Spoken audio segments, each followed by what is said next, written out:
أما بعد فإن أصدق الحديث كتاب الله وخير الهدي هدي محمد صلى الله عليه وسلم وشر الأمور محدثاتها وكل محدثة بدعة وكل بدعة ضلالة وكل ضلالة في النار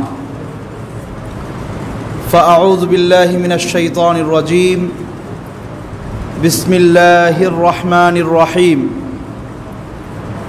ولقد أوحي إليك وإلى الذين من قبلك لئن أشركت ليحبطن عملك ولتكونن من الخاسرين মহান আল্লাহ সুবহানাহু ওয়া তাআলার শুকরিয়া আদায় করছি যে রব্বুল আলামিন আজকের এই পবিত্র দিনে আল্লাহ সুবহানাহু ওয়া তাআলার আহ্বানে সাড়া দিয়ে তিনি আমাদেরকে মসজিদে আসার তৌফিক দিয়েছেন। আলহামদুলিল্লাহ। জুমার এই দিন নিঃসন্দেহে আমাদের জন্য আনন্দের। কেন আনন্দের? এই আনন্দটা দুই দিক থেকে। একটা হচ্ছে আমি আসলাম, আপনি আসলেন, আমাদের ভাই, আত্মীয় স্বজন, প্রতিবেশী যাদের সাথে পুরাটা সপ্তাহ দেখা সাক্ষাৎ হয় না, সবার নানান ব্যস্ততা থাকে, সকল ব্যস্ততা ঝেড়ে জুমার দিনে আমরা আল্লাহর ঘরে এসে হাজির হলাম, একজন আরেকজনকে দেখলাম, ভালো লাগলো, আনন্দ লাগলো। এটা এক ধরনের আনন্দ। আরেকটা আনন্দ হচ্ছে স্পিরিচুয়াল, আধ্যাত্মিক আনন্দ। আধ্যাত্মিক আনন্দটা কি? সেটা হলো আল্লাহ সুবহানাহু ওয়া তাআলা আমাদেরকে যে মনন দিয়েছেন, আমাদের ভেতরে যে মননটা আছে সেটার একটা খোরাকির দরকার হয়। আপনি ভাত খাচ্ছেন, মাছ খাচ্ছেন, গোশত খাচ্ছেন, আমিষ নিরামিষ প্রোটিন যাই নিচ্ছেন, এই সব কিছু আপনার দেহটাকে কি করছে? এনার্জেটিক করছে, শক্তিশালী করছে। আপনার খাবার না খেলে শরীর অসুস্থ হয়ে যায়, এজন্য আপনাকে প্রতিদিন খেতে হয়, নাস্তা করতে হয়, দুপুরে খেতে হয়, রাতে খেতে হয়। কিন্তু দিনের পর দিন, মাসের পর মাস যদি আপনার আত্মাকে আপনি খাদ্য না দেন, দেহকে খাবার না দিলে দেহ যেমন অসুস্থ হয়, আত্মাকে খাবার না দিলে আত্মাটাও কি হয়ে যায়? অসুস্থ হয়ে যায়। আল্লাহ সুবহানাহু ওয়া তাআলা কোরআনে বলছেন, আলা বিযিকরিল্লাহি তাতমাইন্নুল কুলুব। তোমার আধ্যাত্মিক প্রশান্তি যদি তুমি পেতে চাও, অন্তরটাকে যদি তুমি পরিতৃপ্ত রাখতে চাও, অন্তরটাকে তুমি যদি স্থিতিশীল করতে চাও, স্টেবল করতে চাও, এটা যদি তার জায়গায় থেকে ভালোভাবে ফাংশন করবে, এই অবস্থা যদি তুমি চাও, তাহলে তোমার আল্লাহর স্মরণেই তুমি সেটাকে প্রশান্ত রাখতে পারো। আলা বিযিকরিল্লাহি তাতমাইন্নুল কুলুব। রাসূল করিম সাল্লাল্লাহু আলাইহি সাল্লাম বলছেন, মাসালুল লাযী ইয়াযকুরু রাব্বাহু ওয়াল্লাযী লা ইয়াযকুরুহু মাসালুল হাইয়্যি ওয়াল মাইয়িত। যে আল্লাহ সুবহানাহু ওয়া তাআলার জিকির করে, আল্লাহর স্মরণ করে, আল্লাহর ইবাদত করার মাধ্যমে তার আত্মাকে রিচার্জ করে, তার এক্সাম্পল হচ্ছে সে হচ্ছে অ্যালাইভ, সে হচ্ছে জীবন্ত, সে জীবিত। ওয়াল্লাযী লা ইয়াযকুরুহু, আর যে আল্লাহর স্মরণ করে না, ইবাদত করে না, সলাতে আসে না, জুমাতে যায় না, কোরআনের তিলাওয়াত করে না, আল্লাহর জিকির যার ভেতরে নাই, সে হচ্ছে মৃত।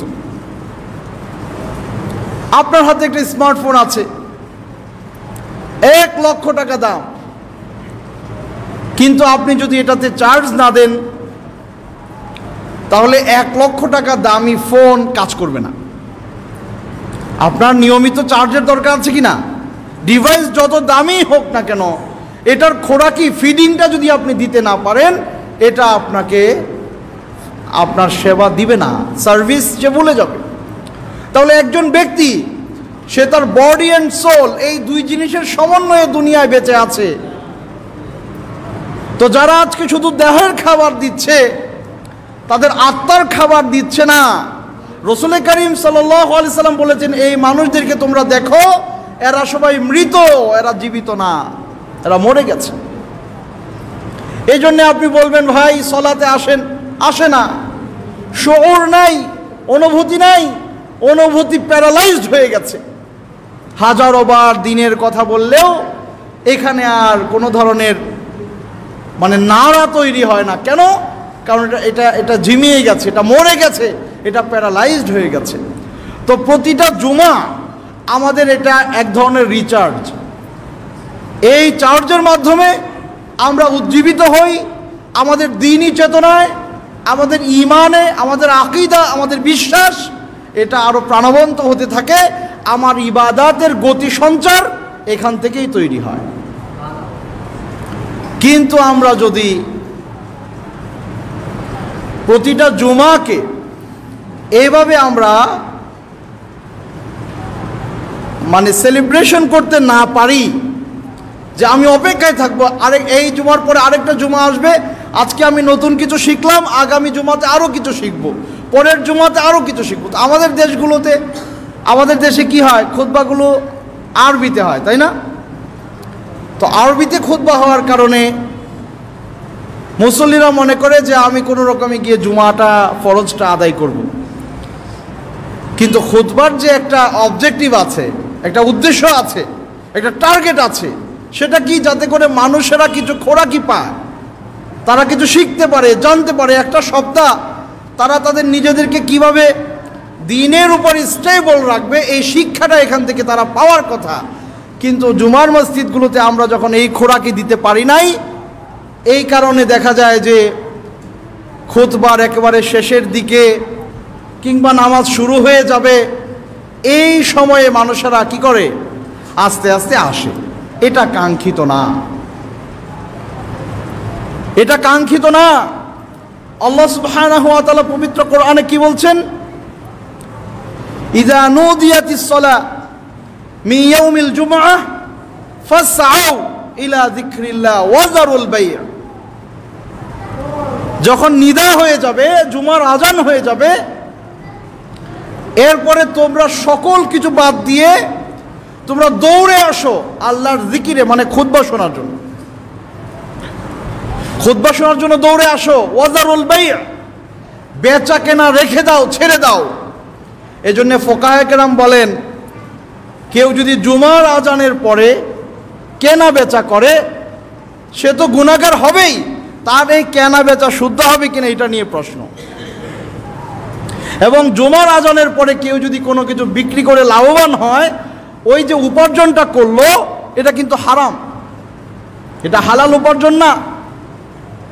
তাহলে উপার্জনের ক্ষেত্রে যদি এমন হয় যে জুমার আজান হয়ে যাওয়ার পরে কেনা বেচা করে যে লাভ হবে, এই লভ্যাংশ গ্রহণটা আপনার জন্য হারাম। তাহলে আপনি যে বাসায় বসে বসে বিবির সাথে আড্ডা দিচ্ছেন, আপনি যে ফেসবুকিং করছেন, আপনি ইউটিউব দেখছেন, মোবাইল চালাচ্ছেন, আপনি আজান শোনার পরে গোসল করতে গেলেন, এই সব কিছুই কিন্তু শরঈভাবে নিষিদ্ধ কাজ। গুনাহগার হচ্ছে মানুষ জানে না। উনি মনে করছে আমি কোথায় যাচ্ছি, প্রস্তুতি নিয়ে মসজিদে যাচ্ছি, জুমা আদায় করব, কিন্তু ওনার গুনাহ হচ্ছে, কারণ উনি আজান হয়ে যাওয়ার পরে গোসল করতে গেলেন, আজান হওয়ার পরে ওযু করতে গেলেন, ওনার গুনাহ হচ্ছে। আজানের আগে সকল ধরনের প্রস্তুতি সম্পন্ন করে মসজিদে আসার জন্য আপনাকে বলা হয়েছে। তো আশা রাখি যারা আমাদেরকে শুনছেন তারা সবাই এই ব্যাপারে অনেক বেশি আগ্রহী হবেন, জুমাকে গুরুত্ব দিবেন। আল্লাহ সুবহানাহু ওয়া তাআলা আমাদের সবাইকে জুমার হক আদায় করে এগিয়ে চলার তৌফিক দান করুন, আল্লাহুম্মা আমিন। সম্মানিত মুসলিয়ান ইকরাম, আজকে জুমাতে আমাকে তাওহীদ সংক্রান্ত বিষয়ে কথা বলতে বলা হয়েছে। আল্লাহ সুবহানাহু ওয়া তাআলার একত্ববাদ নিয়ে কথা বলতে বলা হয়েছে। আল্লাহ সুবহানাহু ওয়া তাআলা তিনি আছেন, তিনি থাকবেন, এই বিশ্বাস এই দুনিয়ার সকল মানুষদের আছে। সবাই বিশ্বাস করে যে আল্লাহ একজন আছে, এই বিশ্বাস সবারই আছে। তারপরেও তাওহীদের উপরে কেন কথা বলতে হবে? আমরা তো মানি আল্লাহ একজন আছে, তারপরেও কেন এই ব্যাপারে আমাদের জ্ঞান অর্জন করা দরকার? হ্যাঁ, এটার ভেতরেও আরও এমন খুঁটিনাটি অনেক বিষয়াদি আছে যেটা আমি ভালোভাবে না জানলে পরে আমার ঈমান, আমার আমল ধরে রাখা কষ্টসাধ্য হয়ে যাবে।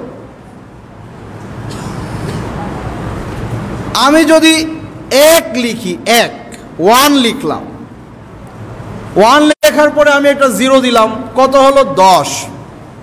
আরেকটা শূন্য দিলে 100, এভাবে হাজার, সহস্র বাড়তেই থাকবে, লাখ, কোটি, এভাবে বাড়বে না? বাড়বে। তো আমি যদি এক লেখার পরে এই শূন্যগুলো দিতে থাকি, এই একের একটা ভ্যালু আছে, শূন্য যত বাড়বে একের ভ্যালু তত বাড়বে। কিন্তু আমি যদি একটা মুছে দেই, তাহলে thousands zero can not make a one. সহস্র শূন্য একটা এক বানাতে পারবে না, এবং এই শূন্যগুলোর কোনো দামও থাকবে না। তাওহীদ হচ্ছে এরকম একের মতো। তাওহীদ ঠিক আছে, আপনার আকীদা বিশুদ্ধ, আপনার ঈমানের শিরকের লেশমাত্র নাই, আপনি যতটুকুই করেন এটা কাউন্টেবল। কিন্তু আপনি বহু আমল করছেন, বহু সালাত আদায় করছেন, সিয়াম পালন করছেন, অনেক কাজ করছেন, কিন্তু আপনার আকীদাতে গন্ডগোল আছে, আপনার তাওহীদে ঝামেলা আছে, আপনার এক নষ্ট হচ্ছে, আপনার খবর নাই, তাহলে এই শূন্যগুলোর কোনো মূল্য আল্লাহর কাছে আপনি পাবেন না। এই জন্য এই একটাকে কিভাবে সুন্দর করা যায়, এই চেষ্টা আমাদের প্রত্যেকেরই থাকা উচিত।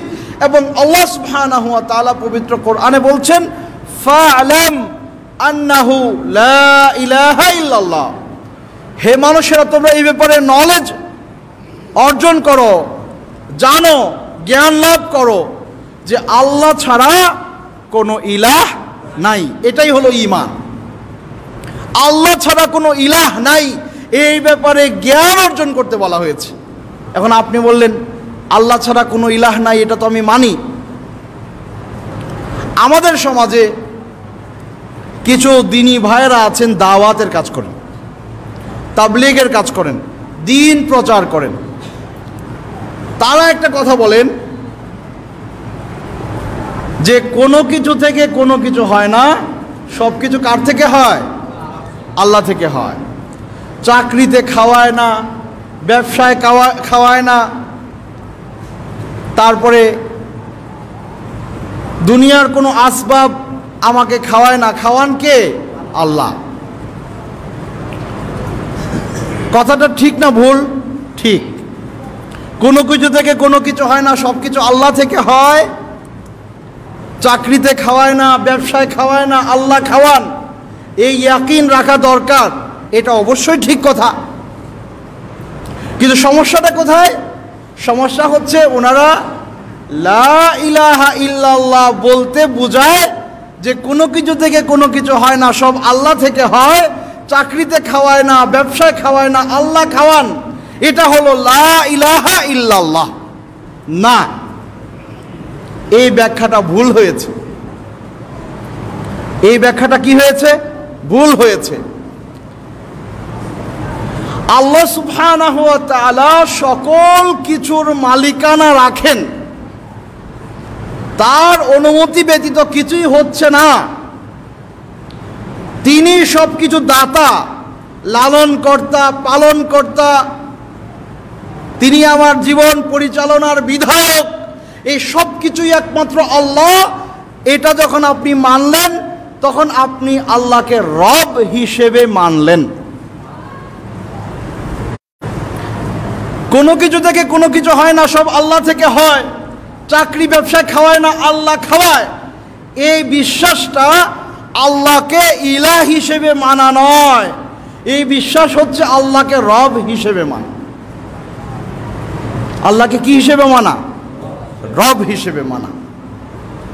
এখন আপনি যদি জান্নাতে যেতে চান, আল্লাহ সুবহানাহু ওয়া তাআলাকে রব হিসেবে মানলেই কি হবে? না আল্লাহকে ইলাহ হিসেবেও মানতে হবে? ইলাহ হিসেবেও মানতে হবে। এখন প্রশ্ন আসে যে আল্লাহকে রব হিসেবে মানার মানে কি, আর আল্লাহকে ইলাহ হিসেবে মানার মানে কি? মনে রাখবেন, যখন আল্লাহ সুবহানাহু ওয়া তাআলা আপনাকে দিচ্ছে, কে দিচ্ছে? আল্লাহ দিচ্ছে। কাকে? আমাদেরকে। আল্লাহর দয়া, মায়া, অনুগ্রহ, নিয়ামত, আমাদের জীবন মৃত্যু, এই সারভাইভ করার যে পরিবেশ তিনি তৈরি করেছেন, এই সব কিছু আল্লাহ আমাদেরকে দিয়েছেন। এরকম বিশ্বাস করলে হবে না যে ধন দেওয়ার শক্তি হচ্ছে লক্ষ্মীর আর বিদ্যা দেওয়ার শক্তি হচ্ছে সরস্বতীর। তাহলে এখানে লক্ষ্মী এক হয়ে গেল, সরস্বতী আরেক হয়ে গেল। এই বিশ্বাসে যাওয়া যাবে না। আমাদের বিশ্বাস, ধন যিনি দেওয়ার মালিক তিনি আমাকে বিদ্যা দেওয়ার মালিক, তিনি আমাকে সহযোগিতা করার মালিক একমাত্র আল্লাহ। এই আল্লাহ দিচ্ছে, আপনি নিচ্ছেন। আল্লাহ আপনাকে টাকা পয়সা দিচ্ছে, অর্থ সম্পদ দিচ্ছে, বিদ্যা বুদ্ধি দিচ্ছে, হায়াত মত সব দিচ্ছে কে? আল্লাহ। তখন তিনি আপনার রব। আপনি যখন এককভাবে মানলেন হ্যাঁ আল্লাহই দিচ্ছে আর কেউ দিচ্ছে না, আপনি ওনাকে রব হিসেবে মানলেন। এখন এটাকে উল্টা করেন, আপনি দিবেন আল্লাহকে আপনার সালাত, আপনার সিয়াম, আপনার যাকাত, আপনার হজ, আপনার ইবাদত, আপনার সিজদা, আপনার তাওয়াক্কুল, আপনার ভয়, আপনার সাহায্য প্রার্থনা, সব কিছু কার জন্য? একমাত্র শুধুমাত্র কেবলমাত্র আল্লাহর জন্য। আপনি উপস্থাপন করলেন, আপনি দিলেন কাকে? আল্লাহকে। তখন আল্লাহ আপনার ইলাহ। আল্লাহ যখন দিচ্ছে দাতা, তিনি রব, আর তিনি যখন গ্রহণ করছেন তিনি ইলাহ। আপনি দাতা, তিনি গ্রহীতা, তিনি ইলাহ। আর তিনি দাতা, আপনি গ্রহীতা, তখন আল্লাহ কি? রব। তো যিনি দিচ্ছে তাকেই আপনি এককভাবে দিবেন, তখন এখানে আপনি আল্লাহকে রব এবং ইলাহ হিসেবে মানলেন। তো চাকরিতে খাওয়ায় না, ব্যবসায় খাওয়ায় না, এটা আল্লাহকে ইলাহ হিসেবে মানা হলো না রব হিসেবে মানা হলো? রব হিসেবে মানা হলো। এই জন্যে দেখবেন যে অনেক জায়গায় কবরে সিজদা করা হচ্ছে, কবরে মানত নিয়ে যাওয়া হচ্ছে, ওখানে নিয়ে বড় বড় পশু জবে করা হচ্ছে। দাওয়াতের মধ্যে এই জিনিসটা যে নিষেধ, এই চেতনাটা আসে না। কেন আসে না? কারণ ওনারা লা ইলাহা ইল্লাল্লাহর মর্মার্থটা বুঝতে পারেন নাই। উনি আল্লাহ ছাড়া কোনো ইলাহ নাই, এটা মানে মনে করেন যে আল্লাহই সব করেন। না, আল্লাহ সব দিচ্ছেন, তখন তিনি রব, এটা সবাই মানে। কিন্তু গন্ডগোল হয় কোথায়? আপনি একমাত্র আল্লাহকে দিবেন, তখন হয় গন্ডগোল। আর তখনই হচ্ছে আল্লাহর পরিচয়, তিনি হচ্ছেন ইলাহ। তাহলে আল্লাহ সুবহানাহু ওয়া তাআলাকে যদি আপনি ইলাহ হিসেবে না মানেন, আপনার জন্য জান্নাত অনিশ্চিত হয়ে যাবে। আপনি কেন? মক্কার মুশরিকরাও আল্লাহ সুবহানাহু ওয়া তাআলাকে রব হিসেবে মানত, অর্থাৎ তিনি দিচ্ছেন, কোনো কিছু থেকে কোনো কিছু হয় না, আল্লাহই করাচ্ছেন, এটা তারাও মানত। কিন্তু তারা আল্লাহকে এককভাবে দিত না। তারা আল্লাহকেও দিত, আবার লাত, মানাত, উজ এদেরকেও দিত। তো আমাদের সমাজের মানুষেরা মূর্তি পূজা করে না, আলহামদুলিল্লাহ।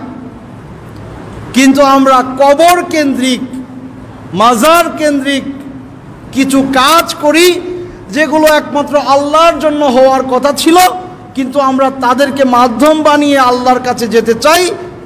এটা হয়ে যায় আমাদের ব্যাপারে শিরক।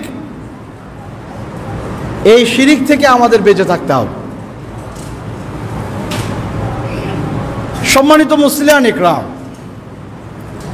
আল্লাহ সুবহানাহু ওয়া তাআলাকে এককভাবে মানার আরেকটা অর্থ আছে। সেটা হচ্ছে কি, আমাদের জীবন পরিচালনায়, আমাদের জীবন চর্চায় আল্লাহ সুবহানাহু ওয়া তাআলাকে একমাত্র বিধায়ক হিসেবে মেনে নিতে হবে। কিভাবে একমাত্র বিধায়ক হিসেবে মেনে নিতে হবে? আপনার জন্য কোনটা হালাল, কোনটা হারাম, কোনটা বৈধ, কোনটা অবৈধ, কোনটা করা যাবে, কোনটা করা যাবে না, এই সিদ্ধান্ত দেওয়ার মালিক কে?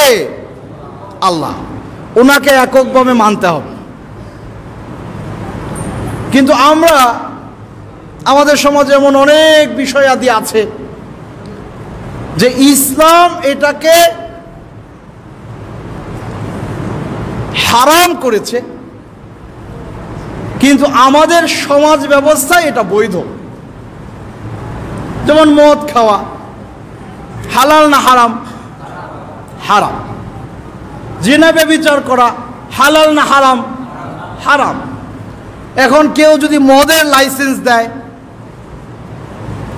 প্রস্টিটিউশন, পতিতাবৃত্তির জন্য লাইসেন্স দেয়, লাইসেন্স দেওয়া মানে এটাকে হালাল করা।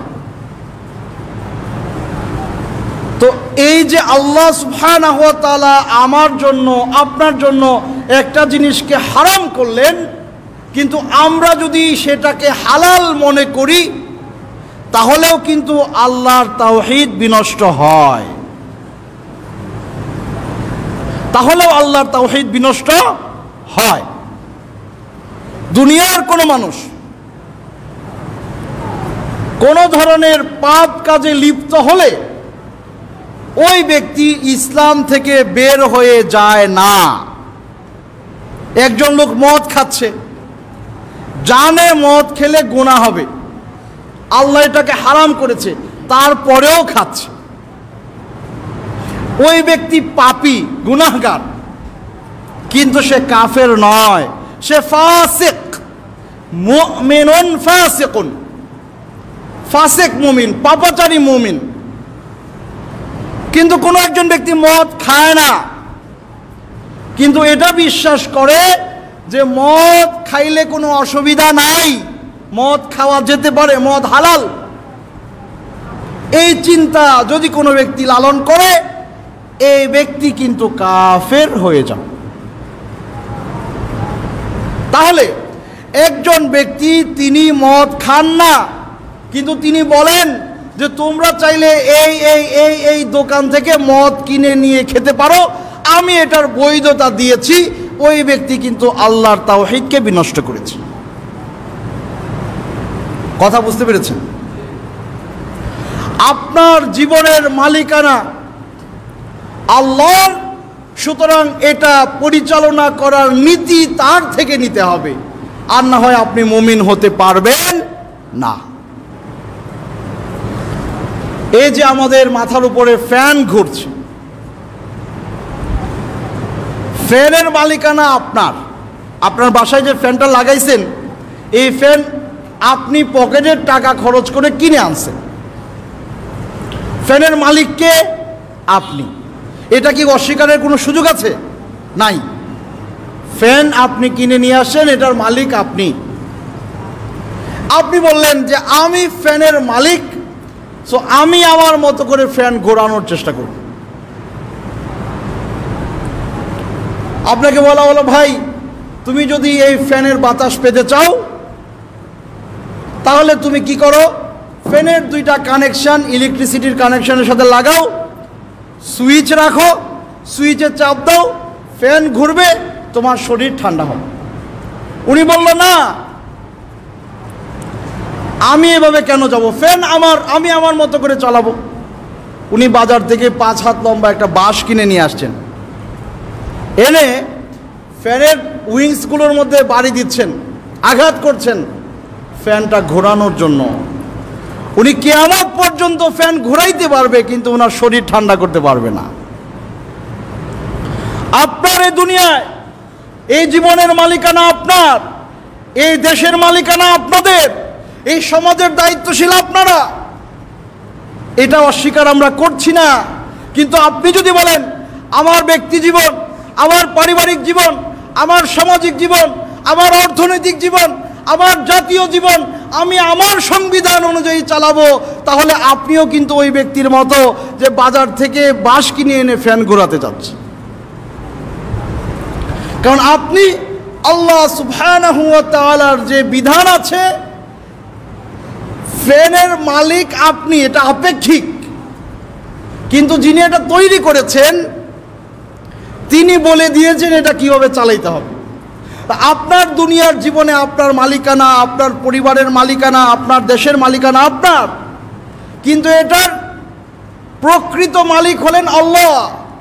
আলা ইয়ালামু মান খালাক ওয়া হুয়াল লাতীফুল খাবীর। যিনি তোমাদেরকে সৃষ্টি করেছেন তিনি কি জানেন না তোমাদের জন্য কোন রীতিনীতি করে দিলে সেটা তোমাদের জন্য কল্যাণের হবে? জানেন, তিনি তো সূক্ষ্মবিদ। তো তিনি বলে দিয়েছেন আমি তোমাদের জীবন চর্চার জন্য দস্তুর বা সংবিধান আল কোরআন দিয়েছি, কিন্তু আপনি আপনার জীবন চর্চায় এটাকে প্রায়োরিটি না দিয়ে নিজেদের চিন্তা মতো আগাচ্ছেন, তাহলে আপনি আল্লাহ সুবহানাহু ওয়া তাআলাকে রব হিসেবেই মানতে পারলেন না। আপনি নামাজ পড়ছেন, আপনি রোজা রাখছেন, আপনি হজ করছেন, যাকাত দিচ্ছেন, কিন্তু আপনি মনে করেন যে নারী এবং পুরুষ উভয়ই বাবার সম্পদ থেকে সমান পাওয়ার অধিকার রাখে, এই চেতনা আপনি লালন করেন, আপনার ঈমান নষ্ট হয়ে গেছে, আপনার তাওহীদ বিনষ্ট হয়েছে, আপনি কুফরির উপরে আছেন, কুফরির উপরে আছেন। ইসলামের প্রত্যেকটি বিধান আল্লাহ সুবহানাহু ওয়া তাআলা যেইভাবে দিয়েছে, হ্যাঁ আপনি পারছেন না সেটা ভিন্ন কথা, কিন্তু মেনে নেওয়ার জায়গায় যদি আপনি অবজেকশন করেন তাহলে আপনার ঈমান নিয়ে আমাদের অবজেকশন তুলতে হবে। সম্মানিত আল্লাহর বান্দারা, দেখেন একটা পরিবারে